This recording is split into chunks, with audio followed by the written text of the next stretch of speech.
So let's talk about the marathon. I mean, I found it exhausting. I don't know about you, Christy, but, watching all those people filing past, woof.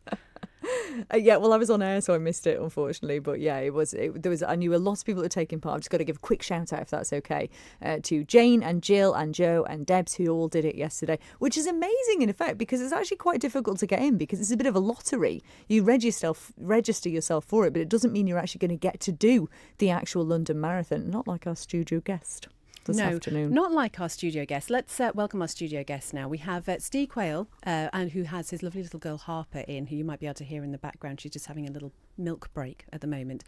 Sean Bostrom is with us as well. And we should say, Steve, that you've been brought here partly under duress, partly because you can't actually escape anymore. But I kidnapped him. You did, yeah. Steve, let's go back to the beginning. When did you decide to do the marathon? So I didn't really have any intention of doing a marathon. Hospice, kind of, I think mid-February time, put out a bit of a thing on Facebook saying someone had dropped out last minute. Is there anybody that can fill the space? I just kind of thought, well, I've got no real ambition to do one, but there's people who really try for ages to get one. Specifically, one of my friends, David Crane, and I'd wind him up a little bit if I managed to sneak in. So I stepped up and said, I'll give it a go with 2 months to go.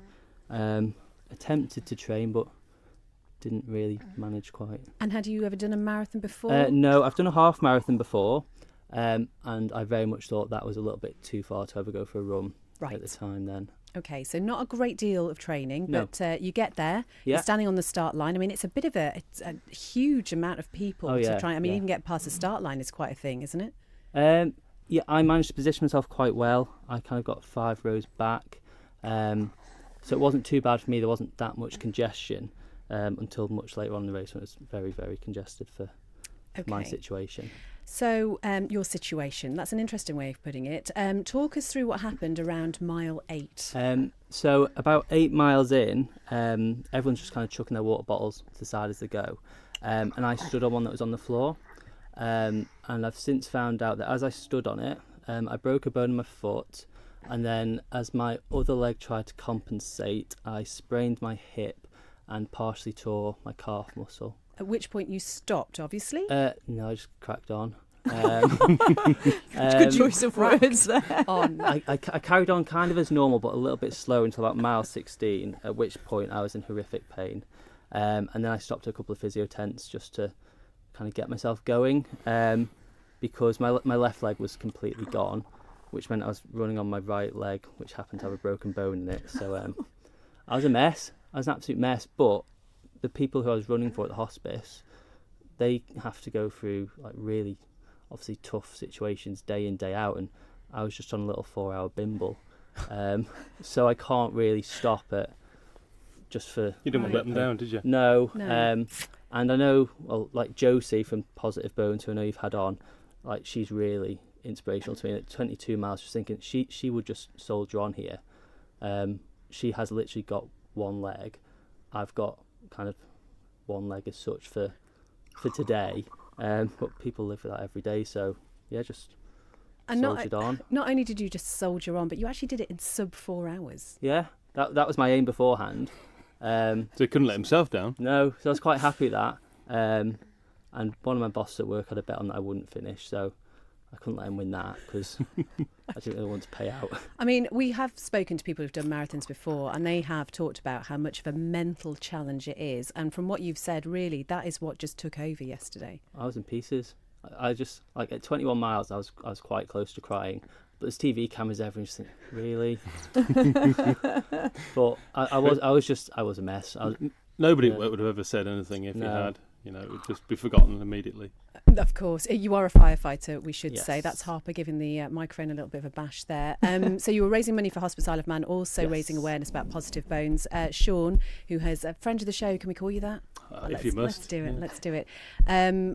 I know that he's going to get a little bit of ribbing for this, but essentially, what an achievement. I know hero's a bit of or legend, they're the sort of words that get bandied around quite a bit, aren't they? They shouldn't be. But there's no cape on him, but I think he deserves that description. I thought I'd suffered a little bit with cramp when I did my little BMX thing last year, and I remember that sort of dark moment when you think, I can't go on. Actually, I want to, but I can't. And then I was thinking about Josie too. She inspired me, and it was nice to see that the same thing happened with him. Really, that you thought, I have to continue. Just to remind people who may be new to the show, Josie was diagnosed with bone cancer at the age of 17, and last year, 11 years after the diagnosis, actually had her left leg amputated. I know she was on the show a few months ago when we were talking about her new bionic leg. How's that going? She's getting on really well with it, but still needs to raise funds to keep it, because she's it sounds like a funny thing. They've let her rent the one she's got at the moment, and then if she can raise enough, I've lost track a little bit, I think it's by July, she'll be able to buy it. And if she can't, then she'll have a lesser one. So effectively she'll get the S-Class Mercedes in July, and if she doesn't raise enough, she gets the Volkswagen Golf. So it's still a good leg, but that's what we're aiming at still. A lot of people keep saying if she was a charity, an official registered charity, they'd be able to help out more, but she can't register as a charity. It's still a fundraiser because, as I often say to people, if Ben wanted a Porsche, he can start the Ben Porsche charity, but he'll have to go to another Ben.